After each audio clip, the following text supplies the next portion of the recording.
bonjour Thibaut. Et merci surtout de te prêter au jeu de l'interview pour bestofbusinessanalyst.fr. C'est vraiment sympa.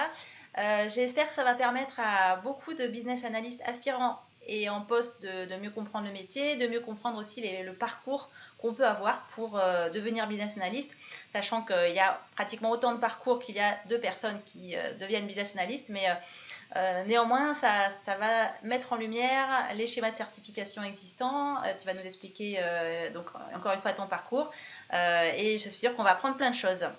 Alors, si tu peux commencer tout simplement en donnant quelques informations sur qui tu es et en te présentant, s'il te plaît. Et donc, je suis Thibaut Trintignac, je suis actuellement consultant dans le cabinet de conseil BPMS. Je suis également associé du cabinet. Mon parcours pour en arriver là est assez atypique, vu que je suis à l'origine d'une formation d'IUT très technique, relativement technique, pour ensuite partir dans un IAE, notamment l'IAE de Montpellier, pour ensuite continuer dans le monde universitaire vers un master entrepreneuriat et développement international, et pour finir dans une école de commerce en stratégie d'entreprise. Et à la fin de mes études, j'ai été recruté en 2012 dans le cabinet de conseil BPMS, et notamment dans la cellule architecture d'entreprise. La business analyst est dans l'ADN du cabinet de conseil BPMS. Du coup, je suis moi-même à mon tour devenu business analyst tout en ayant la casquette d'architecte d'entreprise de par les missions qui m'ont été confiées. Est-ce que tu as appris le métier de business analyst un peu sur le tas ou est-ce que tu avais déjà eu des formations sur le métier? Alors, sur le métier en tant que tel, non. En revanche, en participant avec les ateliers qui sont proposés par le chapitre français, je retrouvais beaucoup de techniques que l'on retrouve également dans la formation universitaire, notamment dans les formations autour du marketing et de la stratégie d'entreprise. Quand on parle des éléments SWOT, etc., hein, tout ça sont des techniques du BABOK que l'on apprend également dans des écoles de commerce, faire des pastels et autres. D'accord. Donc, ce que tu dis, c'est quelque part l'analyse métier, c'est une agrégation de plein de techniques et d'apprentissages qu'on peut retrouver dans plusieurs formations. Alors, il ne faut pas en faire qu'une seule, mais plusieurs formations, que ce soit en école de commerce, de management, en informatique aussi, etc. C'est ça, dans cette continuité, dans ce qu'on en dit, mon premier cahier des charges, je l'ai fait dans la filière quand j'étais à l'IUT. Et faire un cahier des charges pour une application ou faire un cahier des charges pour introduire une machine dans la chaîne industrielle. Bon, il y en a un qui est un peu plus spécifique, mais les bases sont les mêmes. Il y a des exemples, on doit trouver la solution. D'accord. Alors actuellement, tu travailles en tant que business analyst auprès toujours dans le même cabinet de conseil, hein, BPMS, et tu me l'as dit juste avant qu'on commence l'interview, chez Solution Lab, qui est une des filiales, ou une entreprise en tout cas qui est gérée par le même cabinet de conseil et pour lequel tu es, tu vas t'expliquer un petit peu le contexte, mais tu es associé. Voilà, quel est le périmètre d'activité? Ça, c'est intéressant pour expliquer un peu à tous ceux qui nous regardent l'analyse métier, comment elle est pratiquée, et là, en l'occurrence, en ce qui te concerne, comment tu la pratiques et dans quel contexte sectoriel tu la pratiques. Alors, au contexte sectoriel, on est de manière générale on n'est pas spécialisé, on n'a pas un secteur de prédilection. Le périmètre d'activité, je préfère parler d'offres de services, donc quatre grandes familles autour des processus, du système d'information, des activités purement business analyse et autour de l'outillage d'une méthode. On travaille, on découvre et on fait de la veille autour de nombreuses méthodes. Donc, par exemple, de l'AMDEC pour la gestion de risque, autour du BABOK pour tout ce qui est activité de business analysis, autour de TOGAF ou du Sésame pour tout ce qui est autour de l'architecture d'entreprise. Ensuite, on peut affiner certains contextes avec les méthodologies de l'IREV, etc. Mais en somme, tout ça, on est un petit peu au fait de tout ce qui existe en termes de marché. D'accord. Donc vous allez un peu faire de la veille informationnelle sur tout ce qui existe en termes de méthodologie. Donc c'est vrai qu'il y en a énormément dans le monde entier. Et vous allez apprendre ces méthodes et vous allez voir comment l'appliquer chez vos clients en fonction de leur contexte. On essaye de prendre un petit peu le meilleur de chacune des méthodes et ensuite créer une application alors, vraiment autour de l'analyse métier business analyse. Hein, nous, on parle business analyse, analyse métier, on parle aussi d'analyse d'affaires, mais pour nous, les trois termes sont les mêmes, on parle de la même chose, qui va en fait outiller des bonnes pratiques d'analyse métier. Par exemple, dans Solution Lab, on édite la solution adéquate solution, où on va avoir les 4 phases, disons, du projet, qui vont être l'analyse du projet, son analyse de contexte, etc. Où dedans, on va faire de l'analyse de la valeur, on va faire également ce qu'on appelle la méthode des business capability, on va identifier quelles sont les capacités clés de l'entreprise qu'on va chercher à faire évoluer ou qu'on va juste laisser pour peut-être ensuite, à partir de cette analyse, faire de la priorisation de projet et lorsque le projet est lancé, sortir un moyen de faire une récolte de besoins, du recueil d'exigences. Et là encore, on rejoint et on est assez aligné sur les aspects BABOK. On va distinguer la notion d'exigence partie prenante, qui est plutôt le quoi, comment est-ce que la partie prenante exprime son besoin. En exigence solution, c'est comment on va transformer ou comment on va adresser son besoin. Quels sont les éléments. L'outil va permettre de faire des liens. Et également, au niveau exigence solution, on va refaire des liens avec des objectifs pour voir justement que le projet ne dévie pas. Que la valeur, ce qui a motivé à l'origine le projet, n'a pas changé entre-temps. Ce qui est souvent, on le verra plus tard, un des cas d'échec du projet. Ce que je retiens surtout, c'est le fait qu'il y a beaucoup, beaucoup de méthodes qui existent dans le monde entier et qui continuent de naître tous les ans.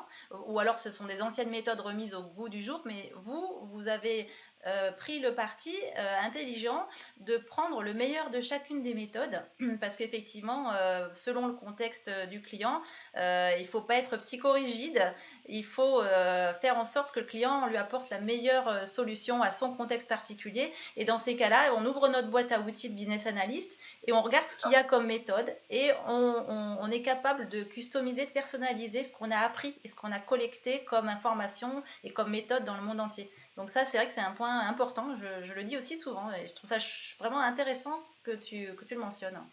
Bon, maintenant on comprend mieux le contexte dans lequel tu évolues. Est-ce que toi tu pourrais nous décrire les activités principales de ton travail de business analyst chez BPMS et Solution Lab et dans quel cadre méthodologique? Bon là ça y est, j'ai compris qu'il y en avait beaucoup, des cadres méthodologiques, mais une journée type ou alors une mission type qui revient fréquemment, j'aime pas trop ce terme de type parce que finalement on n'a que des missions différentes en général à chaque fois. Mais voilà, fais-nous un peu rêver. Quel est ton travail? Alors, la mission type, c'est souvent autour de la rédaction ou de la mise en œuvre de cahier des charges. Là où nous, on va venir apporter notre pierre à l'édifice, c'est qu'on va chercher à sécuriser d'une certaine manière le projet. C'est un petit peu notre valeur ajoutée, hein. Pourquoi est-ce que les clients font souvent appel à nous? C'est pour sécuriser des projets sensibles ou qui sont dans des éléments organisationnels ou un contexte difficile et que on peut pas, et le droit à l'erreur n'est pas possible. Donc on va être amené à travailler dans ce type de projet. Donc on va avoir en effet du recueil d'exigences, mais on va également challenger à chaque moment du projet par rapport aux besoins initial. Est-ce qu'on en est toujours dans les clous par rapport à ce qui avait à l'origine motivé le projet? On apporte également on essaie d'amener également dans ce cadre de projet nos clients à réfléchir à la notion de valeur, hein, à quoi ça sert, pourquoi est-ce qu'on ferait ceci et pas autrement. Et en somme, on va faire un petit peu les facilitateurs entre le besoin exprimé métier à la solution qu'on va apporter. Pourquoi? Parce qu'en fait, c'est un autre sujet et qu'on voit beaucoup quand on est business analyst. Quand une personne va exprimer un problème, il va l'exprimer en termes de solution et non pas en termes de besoin. Donc là-dedans, sur ce principe-là, en fait, on va toujours, quand on rentre dans un projet, on va toujours parfois passer un certain moment en début de projet pour essayer de bien recadrer. Alors, même s'il y a déjà eu un cadrage qui a été fait, mais on va quand même chercher à recadrer. Alors, on va essayer de passer un minimum de temps dessus, certes, parce que parfois nos clients vont nous dire qu'ils ne payent pas pour ça, en fait, qu'ils ne font pas appel pour ça. Pour eux, c'est clair. Mais néanmoins, ça permet aussi de sécuriser. Ça a eu le mérite dans certains projets où on intervenait chez un client. Il était parti dans des solutions BPM et en fait, en reprenant avec eux le cadrage et en menant ensuite sur les spécifications, on a montré que la solution qui était imaginée au départ n'avait absolument pas à répondre aux besoins final. En fait, soit on partait dans des outils BPM, on s'est rendu compte, on a montré aux clients qu'on était plus sur des solutions autour du case management. Donc c'est intéressant. Donc dans ton activité, il y a la partie cadrage. Alors pour ceux d'entre vous qui nous regardent et qui ne savent pas trop ce que c'est, le cadrage, c'est vraiment l'avant-mission. Le client exprime un besoin souvent sur 2-3 lignes. Il a pas vraiment une idée précise de ce que ça va être. Le cadrage, ça a pour objectif de dessiner dans les grandes lignes l'objectif du projet pour ne pas partir dans tous les sens. De toute manière, sans cadrage, c'est très compliqué également en tant que prestataire extérieur de pouvoir proposer un montant forfaitaire pour aider l'entreprise. Donc, ne serait-ce que commercialement parlant, c'est souvent une phase indispensable. Et donc, après cette partie de cadrage pour comprendre les besoins, les contraintes internes et externes de l'entreprise, ça te permet de commencer à débroussailler les besoins de manière plus fine. Et une fois que les besoins sont clairs, donc comme tu disais, le client parfois a l'impression que c'est clair dans sa tête, il est déjà dans la solution qu'il aimerait voir appliquée. En réalité, cette phase-là de débroussaillage des besoins permet de mettre le doigt sur des points parfois un peu plus sensibles ou pas vus par le client et qui va te faire aboutir sur la notion de spécification qui est on a compris les besoins, maintenant on va te dire comment la solution va pouvoir répondre à tes besoins de manière plus technique, si je puis dire. Cette phase de cadrage va permettre, cette approche au niveau du cadrage va permettre à un client final de pouvoir évaluer au travers des scénarios les différentes solutions qui s'offrent à lui. C'est-à-dire, souvent, une des causes d'échec des projets, c'est qu'on part avec un plan A en oubliant le plan B. Ça, c'est la partie cadrage. Après, on a également la partie spécification fonctionnelle. Donc là-dessus, on n'a pas c'est de l'aspect. Hein. C'est ce que je dirais le cœur même de la MOA. Là où on va ensuite, qui est un peu plus en lien avec l'architecture d'entreprise, en revanche, on change un peu et on change de sujet tout en montrant quand même la relation entre le business analyst et l'architecture d'entreprise, c'est la gestion des référentiels d'entreprise, qui va en fait aborder les 4 grandes couches de l'architecture d'entreprise, qui sont la couche métier, où on retrouve les processus métiers, les couches applicatives avec les applications, la couche fonctionnelle, qui va en fait être entre les processus métiers et les applications, et la couche d'infrastructure. Là-dessus, les pensées sont assez nouvelles là-dessus. Sur ces sujets-là, on a notamment la DINSIC au niveau du Premier ministre qui a mis en œuvre le cadre commun d'urbanisation qui impacte tout le secteur public pour justement améliorer l'offre de services du secteur public. La base aujourd'hui, quand on voit France Connect, quand vous voyez que vous pouvez en fait vous connecter avec votre numéro de sécurité sociale sur la page des impôts ou inversement, ou avoir votre code référence fiscale pour aller sur France Compétences, tout ça en fait c'est lié que on a au travers du cadre commun, on met sur la table des règles et des bases communes qui doivent être applicables à tous les services du secteur public. D'accord, ça c'est intéressant et je vais refermer la parenthèse, mais quand on est business analyst, on doit vraiment être au courant des contraintes externes de l'entreprise, qu'elles soient légales, législatives, là tu viens d'en mentionner une importante, donc on est non seulement à l'écoute des besoins de l'entreprise, mais également des contraintes auxquelles elle est soumise à l'extérieur, ou alors ça peut être à l'international, ça peut être les concurrents, ça peut être le marché, mais ça peut être aussi effectivement des décrets, des lois qui contraignent la solution qu'on va proposer à l'entreprise. Alors, qui contraignent certes, mais par exemple, le cas récent, c'était RGPD.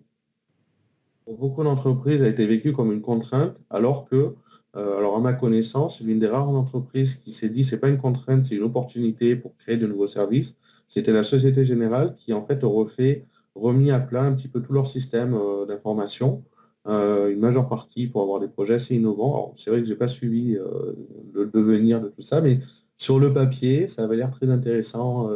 Comment est-ce qu'ils ont transformé la contrainte en opportunité pour valoriser leurs services existants? Très intéressant, effectivement. Alors en termes de méthodologie, tu m'as dit avant qu'on commence l'interview en off que tu travaillais sur plusieurs méthodes, alors agile, safe.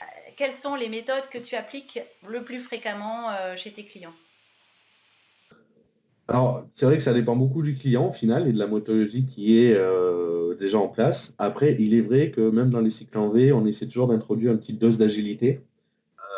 Il faut savoir que dans le secteur public, en fait, ils sont beaucoup dans le cycle en V parce que Derrière un cahier des charges, il y a une demande au fournisseur, à celui qui va développer le logiciel, un engagement de résultat. Ce qui veut dire que, alors que l'agilité, derrière, c'est on va travailler les aspects fonctionnels en même temps que le projet va être développé. Donc déjà, de base, on est dans un contexte où dire on va partir dans un projet agile dans le secteur public, qui va être en appel d'offres derrière, ça ne s'y prête pas, de base.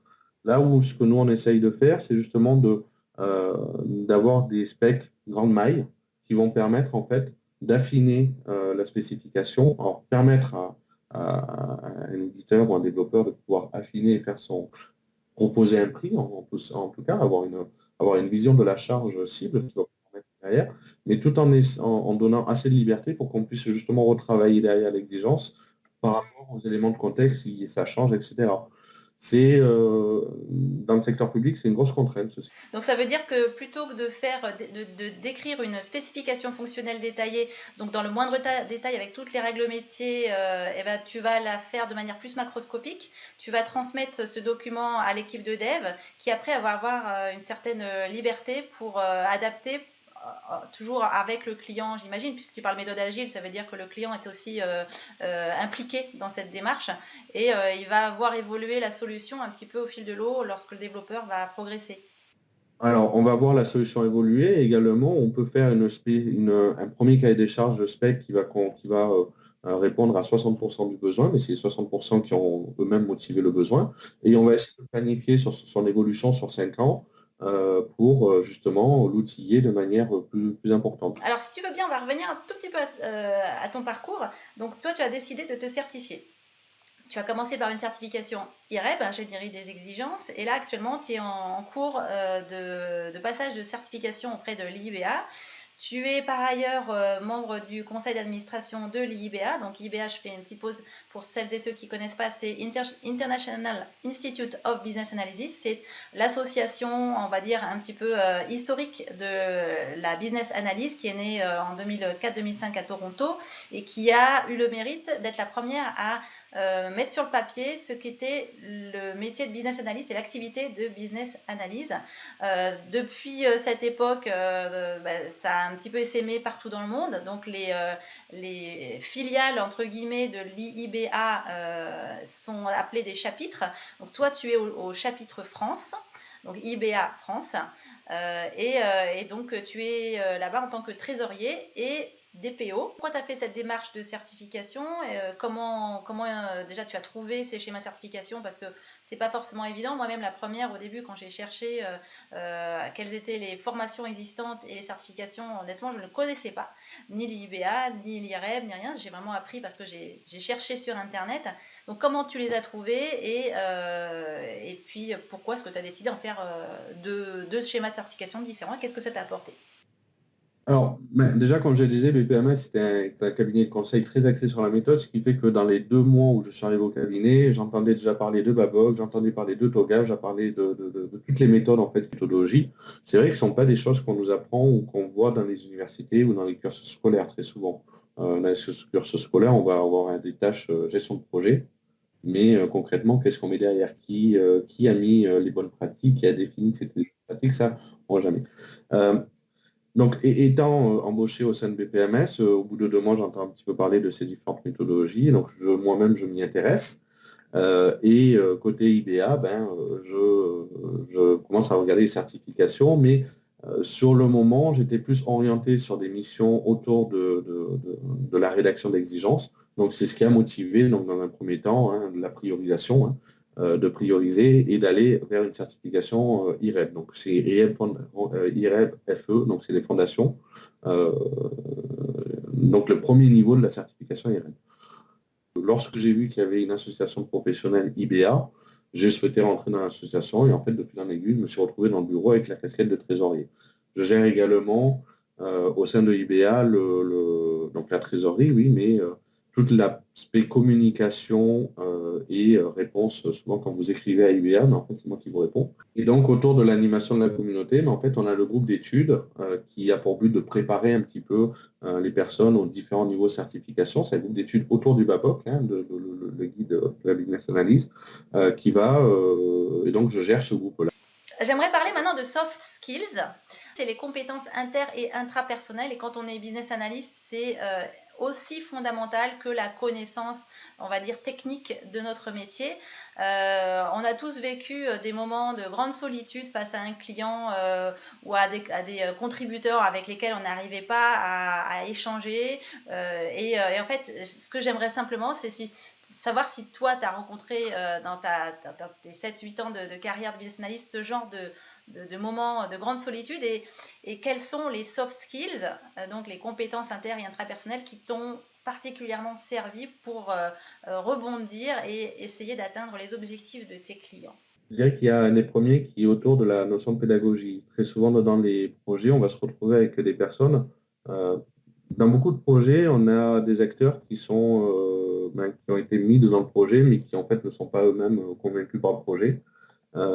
Et donc, quand on se retrouve face à ces personnes qui n'ont pas forcément le temps ou l'envie de faire avancer le projet, et que nous, derrière, on a délivré un résultat, et donc, du coup, c'est assez difficile. On va avoir donc une notion de pédagogie pour ramener un petit peu ces personnes-là du quelle est la raison d'être du projet, pourquoi il faut le faire, et pourquoi est-ce qu'il est nécessaire qu'elles s'impliquent également dans le projet. Donc, il y a une forme de pédagogie. Une gestion de conflit aussi, où parfois, là encore, on a le chef de projet et le sponsor qui ont des objectifs. Le projet a été mal cadré, le sponsor a un objectif, le chef de projet il en a un autre, et en plus les deux objectifs ne peuvent pas aller ensemble. Donc là, il faut gérer. Alors on a toujours ce qu'on appelle la carte joker, le joker qui s'appelle le chef a toujours raison. Et disons que quand on en arrive là, on a soi-même peut-être fait un échec en tant que business analyst sur la gestion de ce conflit. Donc on rejoint un petit peu au travers de cette gestion de conflit un petit peu de pédagogie, de réexpliquer, de réaffirmer les choses. Euh, En somme, c'est là où on voit au-delà des soft skills que le cadrage, quand un projet est bien cadré, on a beaucoup plus de facilité à faire passer les choses. Alors, il y en a aussi un dernier de soft skills qui est aussi la curiosité, je pense. Être très curieux des éléments de contexte, tant interne, mais également de ce qui se fait actuellement, tant d'un point de vue technologique ou en termes de service, hein.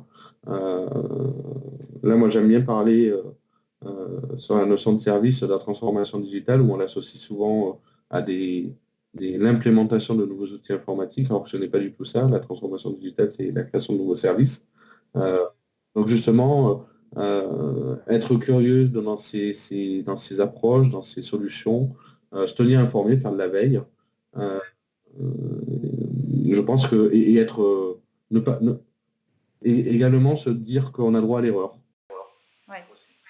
Et ça, c'est important parce que ça me fait penser à autre chose. Il y a beaucoup de business analysts qui ont l'impression qu'ils doivent tout savoir. J'ai beaucoup de gens qui me contactent qui sont inquiets parce qu'en fait, on leur met sur les épaules un énorme fardeau. Ils sont censés être experts dans tout et ils n'osent pas dire ben non, mais moi, je ne sais pas faire. Non, un business analyst n'est pas expert en tout. Par contre, c'est une personne qui est capable d'aller chercher l'information auprès d'experts, qu'on appelle les SME, Subject Matter Experts. Ça me fait passer à la dernière question. Alors, le Standish Group, il a fait un constat alarmant d'un taux d'échec de 83% des projets informatiques. 83% dedans, qu'est-ce qu'on trouve? On trouve des projets qui ont été arrêtés avant d'aboutir pour à peu près 31%, et on trouve également des projets qui sont arrivés à leur terme, sauf qu'ils ont passé le budget, voire explosé le budget, ils ont dépassé les délais, voire explosé les délais, et avec des fonctionnalités donc, qui ne sont pas cohérentes avec les besoins ou avec ce qui était attendu.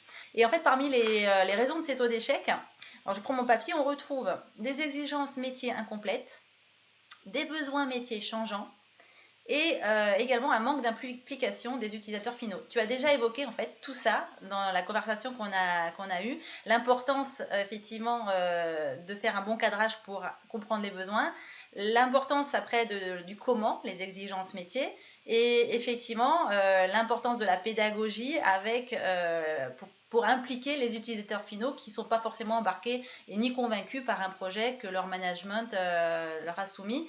Donc Bon, il y a d'autres causes, hein. Je vous laisse regarder le résultat des outputs du Standish Group Chaos Report, mais ça me fait penser à la vision que les entreprises ont de la business analyse en France notamment.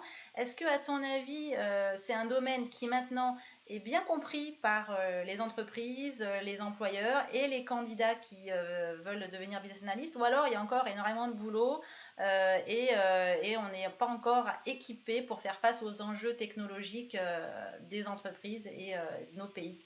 Donc, je vais être un peu sévère dans ce que je vais dire, hein. C'est-à-dire que quand on regarde, par exemple, les offres d'emploi qu'on a autour du terme de business analyst ou même business analyst senior, on voit que dans la fiche de poste, beaucoup de ces postes sont uniquement réduits à la rédaction de spécifications.